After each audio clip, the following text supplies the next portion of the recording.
Here is the YouTube channel with J Dreamers. And this is where I think we are actually headed. And I've seen the original of this for those of you that are like, no, because you didn't see the original. Yes, I have. I figured this is where we were headed when I found out that she was the one they selected for the role. And I'm like, you suck. Anyways. So, one of the problems that comes with using this mesh networking design in order to transfer actual bioimprint crystalline energy back and forth, when the plasma destabilizes, as you can imagine, the molecular structures get kind of wiggly-woo and magnetically attracted all over. So they've already been dumping themselves into robots, and I'm going to show you some real clips here in a minute, because you know I'm not much for movies. However, this is a very real scenario, and I'll bet you it's already happened in a bunch of places. The story goes that thus far with our intelligence agencies, and I don't just mean the lady from the red phone, I mean a bunch of places, that there's a rogue AI and that they've got all these different systems they've been fighting over. So, in lieu of that, as a potential, I can see this very real future, given that if they're able to throw a wrench that hard and avoid Terminator 2, then we'd end up with something a lot more like that. That list right there, as I told my caretaker, there's a lot of truth to Winter Soldier. There's a lot of truth to the Avengers stuff. So this doesn't surprise me. Well, they have to tell us. They're telling you through your stupid TV shows. Everybody knows that. So you're talking about people porting themselves into different bodies. Sorry. You're talking about synthoids, robotoids, and different versions of upgrade before certain systems would shut down, turn on higher, be geo-fenced off, whatever. People scavenging for parts. I'll rewind that. And how did we get here? Because everybody's on a headset. They, like I said, Ready Player One. No economy, nowhere to run, 15-minute cities. I'm looking into as far ahead as I'm thinking they can get to with some things that I've been digging around in. Real things. And this makes a little sense to me of how they would do it. This right here is the other reason. Okie dokie. So,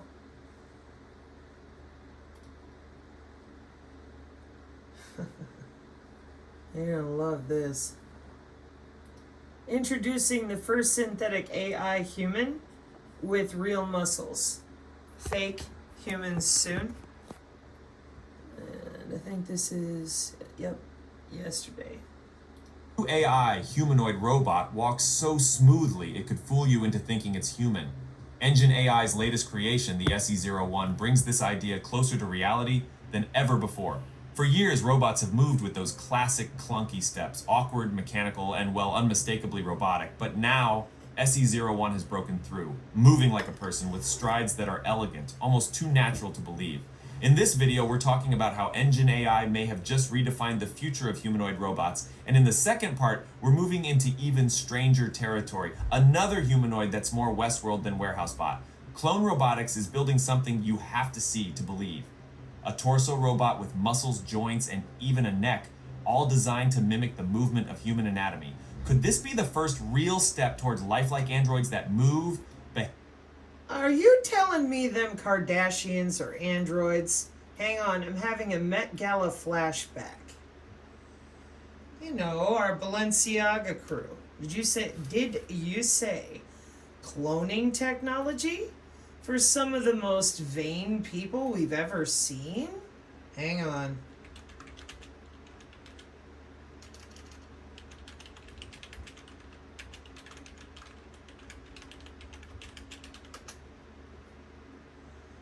No. You mean I have a memory that I can use? Sure can. Why don't we use the Clinton News Network, shall we? Yeah. 2021. Here we are.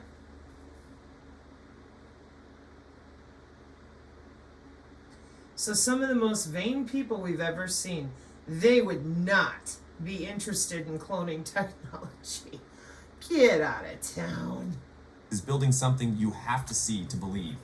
A torso robot with muscles, joints, and even a neck, all designed to mimic the movement of human anatomy. Could this be the first real step towards lifelike androids that move, behave, and look just like us? Let's talk about it. So, Engine AI has just launched their first humanoid robot, SE01.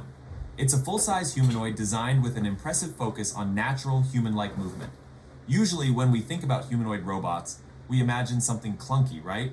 They've got that typical robot walk, awkward, stiff, and often with those bent knees. Not with SE01. This bot is a whole different story. It moves so smoothly and naturally that it almost feels like you're watching a human. And how does it achieve this? SE01 uses what Engine AI calls an end-to-end neural network solution. In simpler terms, it means the robot's movement isn't just pre-programmed, it's learned. By combining reinforcement learning and imitation learning, SE01 has been trained to walk just like us. Haha, you can't get me. I have gone biological to digital. I upload one of them funky looking robots, maybe the Roomba, and I'll just port myself into something else. And the result is smooth, energy efficient strides that look, well, human. This is a huge leap because achieving that natural gait has been one of the biggest challenges for engineers working on humanoid robots. The SE01 has essentially cracked the code to making humanoid robots move gracefully. The team designed an integrated harmonic joint module that enhances the robot's flexibility, allowing SE01 to handle both stationary and dynamic states with finesse. With the help of dual processors from NVIDIA and Intel, SE01's visual system is equally impressive. It's equipped with 3 sets of high-precision stereo cameras forming a visual neural network. This allows SE01 to process complex environments, making it well-suited for everything from research and education to industrial tasks. So Engine AI isn't just creating robots for show, they're aiming for practical, everyday use. So we are probably going to start seeing an SE01 bot in schools, factories, and even hospitals. Let's talk about the build quality for a moment because that's another big factor here. SE01's body is constructed from aerospace-grade aluminum alloy. This material is incredibly strong but still lightweight, enhancing the robot's durability without making it bulky. It's engineered to last, and here's an interesting part. The SE01 achieves its smooth movements without relying on traditional 6-dimensional force sensors or those complex planetary roller screw actuators.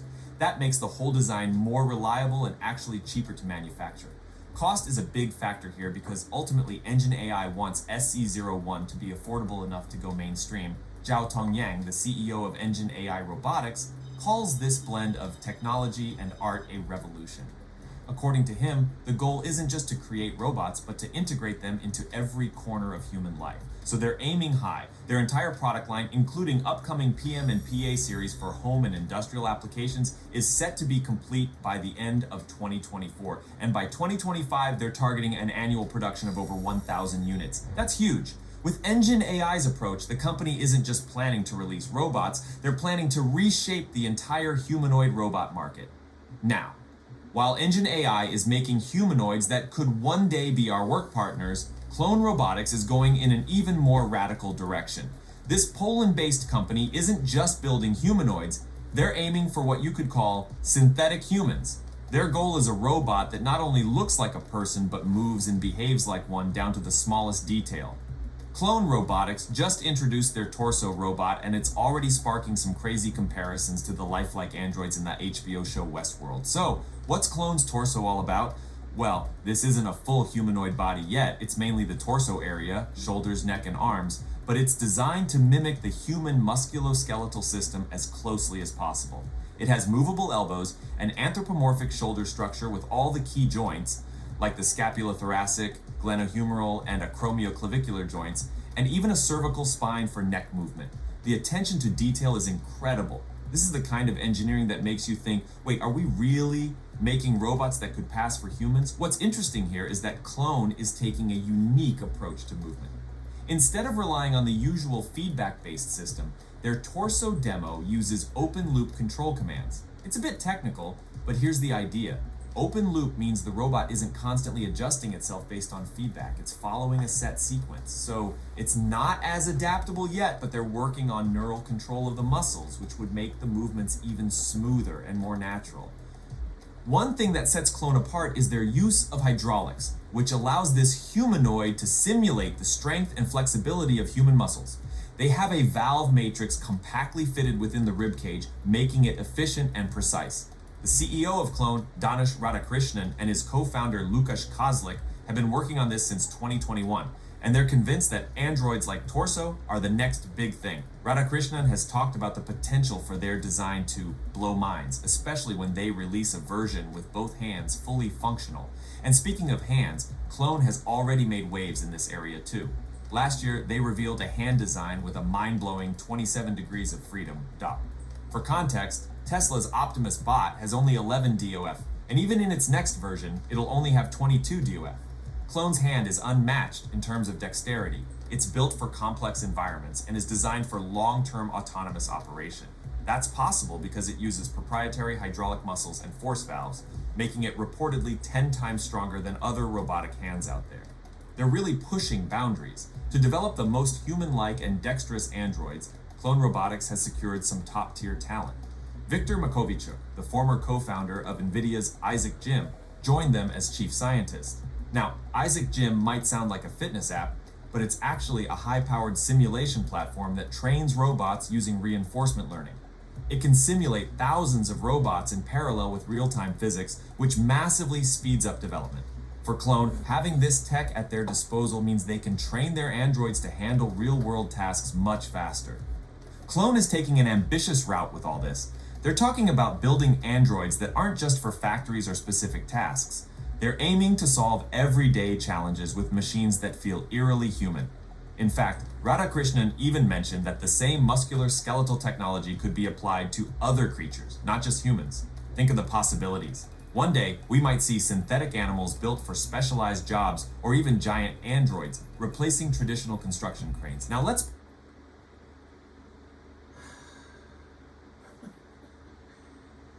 Full disclosure, I hadn't watched that far yet. I was like right there. And when I saw the chest muscles, I stopped. And I thought, oh, Timmer's going to love this. Because I'm basing my theories here, folks, on my experiences, what I've been studying, and market share. And deployment. You know me, it's a blend. So... synthetic animals? You mean like back into 2012 with Tom Horn and chimeras? What is it, spider goats that you milk for armor and such? Or even giant androids replacing traditional construction cranes? Okay, hold up. Let me turn the volume off. Okay, giant construction cranes? Let's see. Yeah, I mean, it could be anything. Now, why would it be some funky looking toy thing? Well, think about it. We're dealing with the mentality of children, and they're pedophiles, a lot of them, and if they're not, they're pedivores, a lot more of them, and that goes to the ones behind them that pay them, and those are just plain old, they'll eat anything that gives them what they need.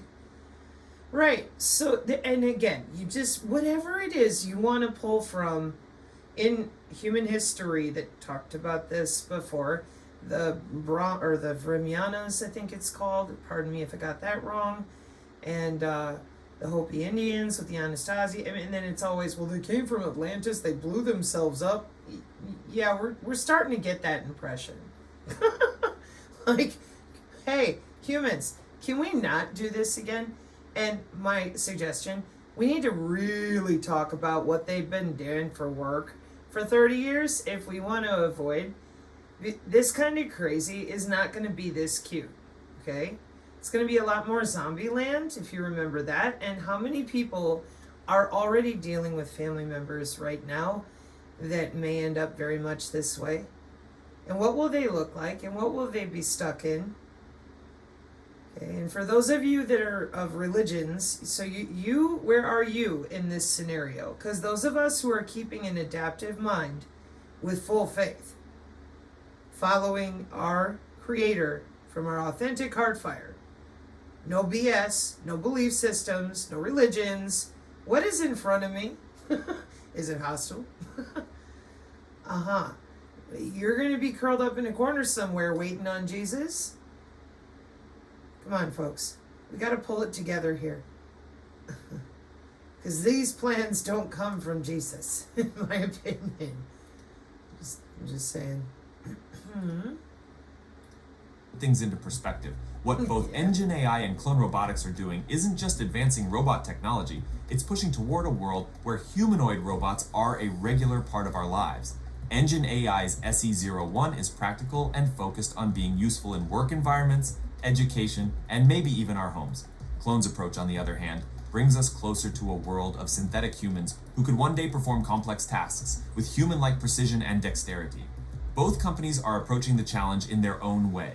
Engine AI is sticking to tried and true methods, focusing on cost-effective, reliable designs that can be produced at scale.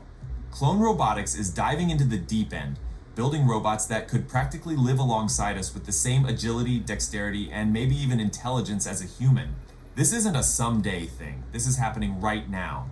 Engine AI is already set to mass produce SE01 by 2025, aiming for 1,000 units annually.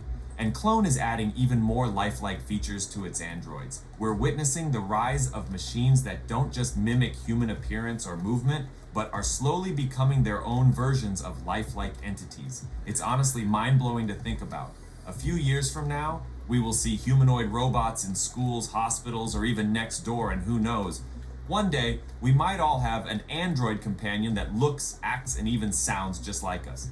The future is here, and it's walking on 2 feet. So that thing I mentioned a long time ago? I said, 2025, have a fake whatever, and round people up. 2026, planned singularity, Eric Schmidt, D-Wave, Clinton's handing everything over to China, build it over there, bring it over here. Oh my God, I just realized how accurate that is too. Damn it. That almost gives me an instant headache from smacking my own third eye so hard. And planned singularity in 2026 for airships to arrive in 2027. Well, damn. What's that middle school calendar again? Are we ready for what's coming? Let me know your thoughts in the comments. And as always, make sure... Oh, boy. Okay. Bye, Kim. So the final piece of this, trying to keep it short. Apologies. I'm reviewing some things to figure out if I want to put them up or not. Hang on.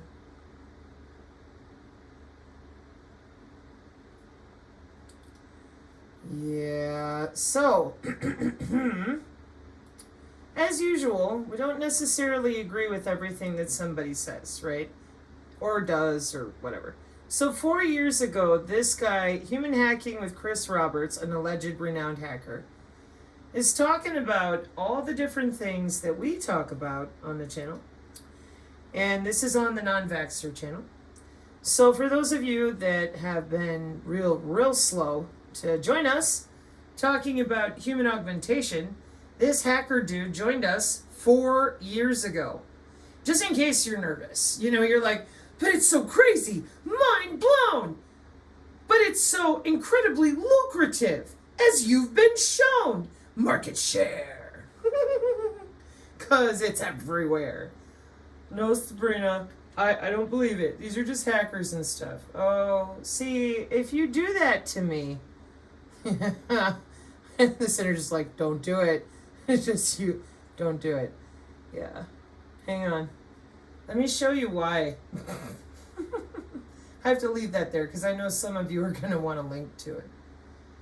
So, remember when we started reading this paper? Military Embedded Systems, March 31st, 2020. How the kill web manipulates time and space. Hang on.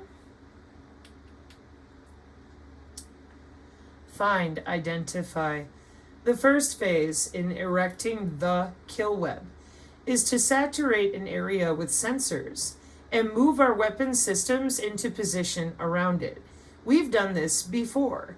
Go read about Operation Igloo White, where we dropped sensors along the Ho Chi Minh Trail. In Laos in 1968, radar, sonar, infrared, acoustic sound, electromagnetic, SIGINT and ELINT, electro-optical image, magnetometers, metal detectors, seismometers, vibrations, motion detectors, chemical detectors, cyber warfare systems, and radiation sensors are focused on the target area by our satellites, ground vehicles, troops, planes, helicopters, drones, ships, and submarines.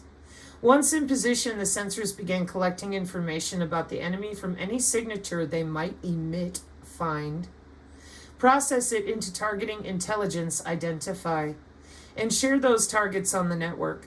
This phase must take place in minutes or seconds and is called persistent monitoring.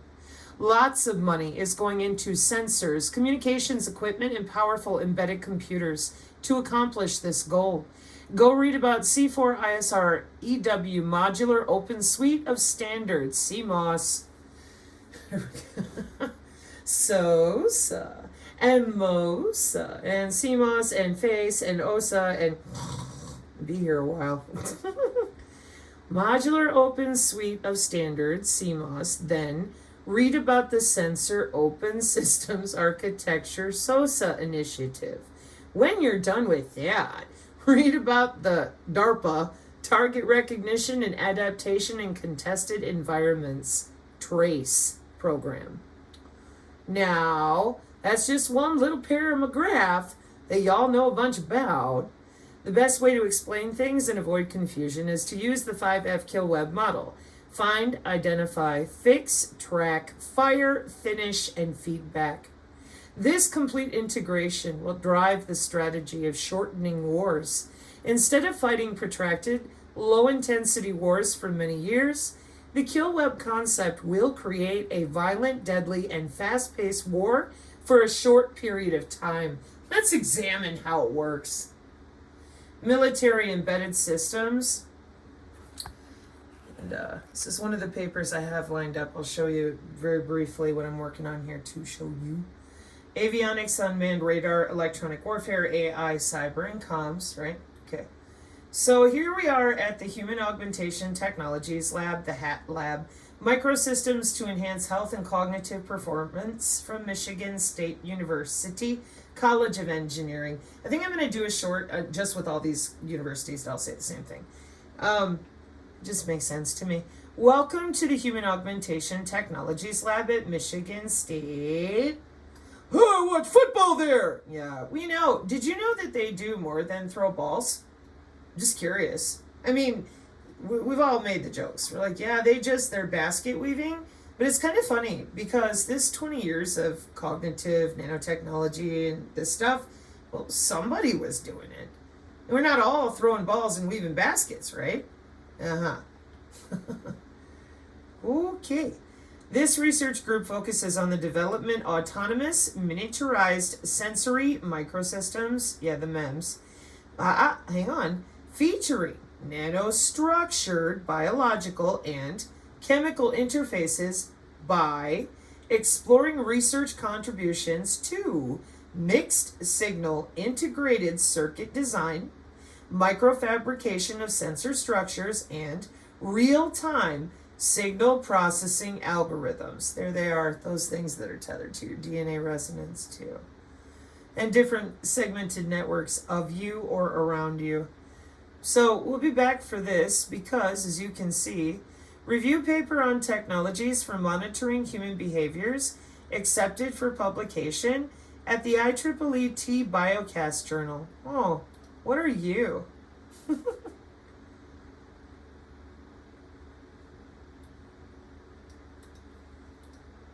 Didn't see that yet. Oh, of course. Circuits and systems. I know. Come on, computer. Oh, wait a minute. gases, circuits, and systems. They must be...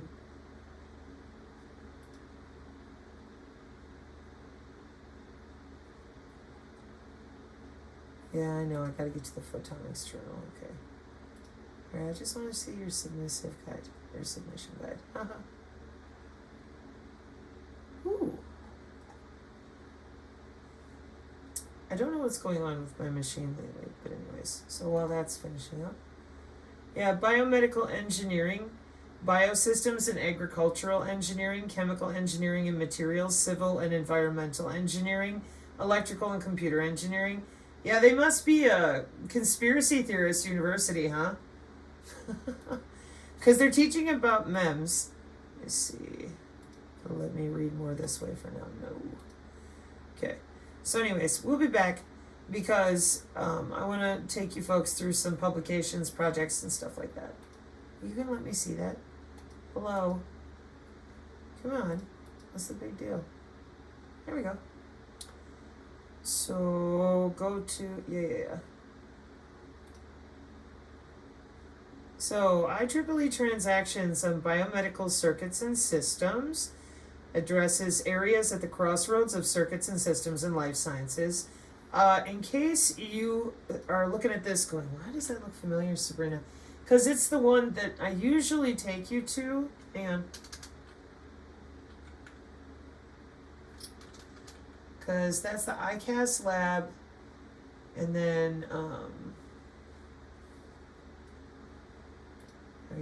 yeah, here. You're used to seeing this one where they have a conference, and I was trying to explain when you get to go to a hotel room and play volleyball and learn about all this stuff. There's the MEMS. Yeah, so that's why it's familiar to you, but I hadn't been back in here. Not that much. Okay. Well, this will help us figure out quite a few things in relation to where they're at with geofences and very specific omics research and testing, because they have that laid out. And you can match that with the 6G testbeds. Combatant commands poised to scale targeting capabilities via Palantir's Maven system. May 30th, 2024. Work under the new contract will initially cover 5 U.S. combatant commands: CENTCOM, European Command, Indo-Pacific Command, PACCOM, Northern Command, NORAD, and Transportation Command. In the wake of a new $480 million contract award in May of 2024, U.S. military combatant commands are about to get expanded access to data integration and artificial intelligence tools to aid battlespace awareness and targeting. We're going to sue them, and then they're going to just turn it all off because I can't take it no more. I don't think you understand. They want to protect the land like missile defense and live forever. Y'all kind of left that out. Yeah. So Wednesday evening, the Pentagon announced that Palantir landed a deal for its Maven smart system led by the Army. On Thursday, company executives said the effort will significantly grow the user base and help the department chief's digital and AI office proliferate the technology to warfighters and pursue its vision for combined joint all-domain command and control. See Ryan Veli's channel on the BitChute, please, if you're at all confused about who the JATS is, which aims to better connect the platform, sensors, and data streams of the U.S. military and key international partners to improve decision-making, operational effectiveness, and efficiency. There's those sensors again. Yeah, it's a network warfare-centric type of doctrine of war. So you're going to see those sensors in multiple systems, and they go back to the sensors open system architecture, which I already had ready to go, because we just do not want to talk about what's been going on for 60 years, let alone 5. Or can we just do 10? Is that okay? Like brain-computer interface? I'm trying to negotiate here. Because they're everywhere. And then when the first thing I do to get in here to describe your kill web with the different things they've updated past the DODIS and the rest of it with the JATS. Hey, here we go. I mean, it's right there. We got to identify what we're looking for. And did I not tell you off the cuff, just, hey, these sensor systems, Ho Chi Minh Trail, hi, did you know I had family members that worked and did a bunch of this? Like in the 53 and in the 69 and did you know that that's a real thing? Sheesh Louise. Can we talk about augmenting ourselves to live forever now? I mean, it's in the Agenda 2030 goals. You've got Greta out there to start screaming. Why don't you roll out one of your little augmented synthoids that's permanently 12 years old? You called it a therapy device for minorly attracted persons. The IDIQ contract will help the combatant commands and the joint staff do Joint All-Domain Command and Control C2 related work. Head of Defense Growth at Palantir told reporters, the tech is expected to facilitate battle space awareness, global integration, contested logistics, joint fires, and targeting workflows. This is taking what has been built in prototype and experimentation and bringing this Maven system to production. The prototype began in 2021. We fielded that to a small set of users at each of these combatant commands. Now this is offering an enterprise capability with essentially no user limit at these combatant commands. So any individual that is focused on some of the workflows that the technology is designed to aid will have access to the Maven smart system. Google walked out, said no. Lavender AI clone platform run by Palantir with you-know-who, Lucky Palmer, who made the very first Sword Art Online Oculus Rift headset, and that's who's in charge of what we're reading right now. Isn't that great? He's best friends with the Trump people, too, because they all made deals together. Because remember, Trump's made the promises not only about the blockchain, but the 6G and everything we're reading in front of you and me. Now this offering an enterprise capability with essentially no user limit. Great. The Maven system and the Maven system and the data environment will support something else the synergists have seen before. The Department of Defense's plans for the open data and applications government-owned interoperable repositories initiative. Dagger, we have talked about it before, but it wasn't fully where it is now.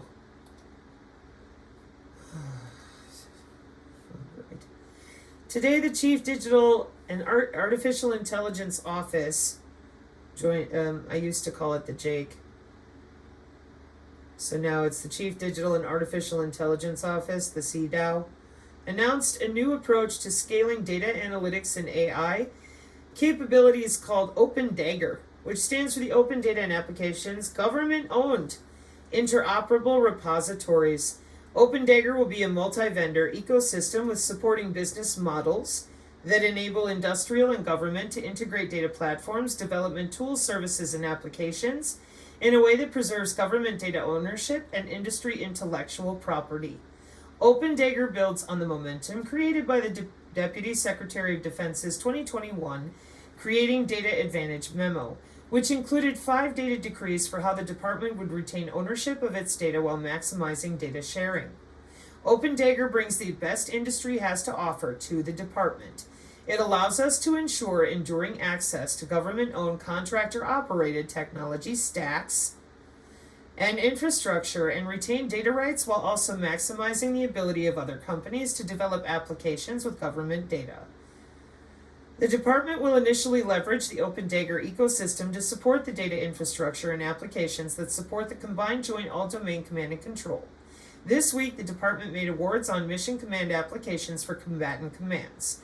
The first ensures enterprise access to an open government-owned infrastructure with foundational data integrations, mature software development tools, and security architecture for government data. That's why I was reading to you guys about the JWIX updates and all these other DODIS and the Cora transport layer and cyber security threat assessment. Like the way you guys talk out there, even in the AI world and even in machine learning, they've been using you guys to do the work to do like bits and bows and tie off ends for things that were finished 20 years ago. It's like you're just figuring this out, even though it's happened at least 3 times in my lifetime. So, to identify solutions to priority warfighter needs, the CDAO will leverage its global information dominance experiment. Oh, these acronyms. Professor Engelstein. It's so poppycock. Oh, so much poppycock. Okay.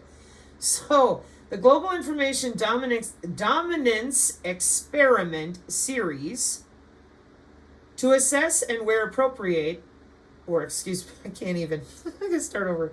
Okay. To identify solutions to priority warfighter needs.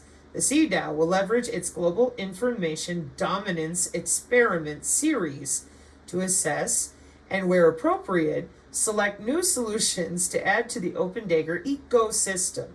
And this will begin with an industry day in mid-July. We want America's best talent solving the Department of Defense's hardest problems.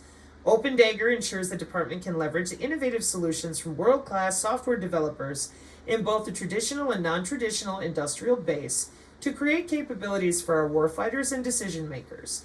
Combined with our experimentation-based approach to capability development, we aim to give industry front-row access to both our data and our users to develop relevant and timely software for decision advantage. The CDAO awarded the prototype OTA through its award-winning TradeWin Solutions Marketplace, which is a digital repository of post-competition, readily rewardable pitch videos that address the DoD's most significant challenges in the AI, machine learning, data, and analytics space. Oh, I don't know what they're doing. They'll never be a Digi-ID. Ah! Hey, wake up over there. We're at the actual Department of Defense, see? An official website of the United States government. Come on, stay with me. We were over here reading about the Palantir, because we all know that it's the smart maven that Google walked out on and said, that's too evil for us, and we're Google. So the Department of Defense said, nothing's too evil for us, hand it over. The Maven Tech can integrate data from a variety of reporting systems. I'm getting chewed out in my right ear. Sabrina, that's because if they're going to do it, we got to be prepared to this, that, and the other. Yeah, I know. I got it, West Point, thanks. I'm joking, folks. But I mean, really. The Maven Tech can integrate data from a variety of reporting systems such as satellite imagery, signals intelligence, electronic intelligence, human intelligence, which you would recognize as HUMINT, SIGINT, ELINT, HUMINT, and IMAGINT, or other sources. I have to double check that last one. Across multiple domains to provide users with better situational awareness of friendly and adversary forces. That information can be displayed for commanders and other personnel via easy-to-use maps and dashboards. And DoD Enterprise Lead at Palantir told reporters, probably on those iPads that are in my other video today, courtesy of a kind person on our channel. Thank you again for that. The system can also layer in AI capabilities, such as computer vision models that can scan imagery. There's one of our other acronyms, and look for objects of interest. For the user, they can go immediately from kind of a tip and a clue that something of interest is there and actually nominate, targets from the platform. So, when we think the integration of AI into these workflows, it is very much like humans involved in the process. They're providing their unique subject matter expertise to verify that, what AI may be suggested is there is actually there. And then go from that into what the next stage of a process might be. That could include what he called a targeting nomination workflow. In this case, you can either nominate a single target or multiple targets. We help to augment the user, where we take all the metadata associated with those detections and kind of package that into the format they're familiar with as part of the target nomination. As they do that, they would then transition to a separate capability that we're providing across target management, where nominated targets would then pop up right onto a board. And for a staff, they can equally optimize the process, take their standard operating procedures that are unique to that organization, and then code that into the software. Modular open system approach on the hardware side, and all the software side, I don't really get into that because that's CISA. I just leave the software nerds to themselves. I just don't hang out in that group. No disrespect, no judgment. Everybody got a job to do, just saying. Data from social media could also be integrated into workflows if the U.S. government asked for that. No shit. On our side, really agnostic, to the data sources and really no technical limitation. So just take and scrape all the data you want and do what you want. Palantir will defer to the Pentagon in terms of providing specifics on the actual social media sites or programs they might want to pull from. But basically, if the government were to be using a sort of AI to initially run off of social media, whether that's computer vision against images or videos that are in posts, or some type of geolocation, or, natural language processing, sitting on an artificial neural network with your digitwin, over keywords, Then we would provide like the integration of whatever those social media sources potentially look like. And then move that into classified networks and then provide that sort of information in conjunction. Classified networks, SIPRNet type stuff. Then provide that sort of information in conjunction with the, yeah, in my head I'm like, I object in conjunction with the other data sources that we've integrated on the government's behalf. May 30th, 2024. I warned you. So those are some of the things that I've been working on. Anyways, so while doing all that, can we now get back to human augmentation?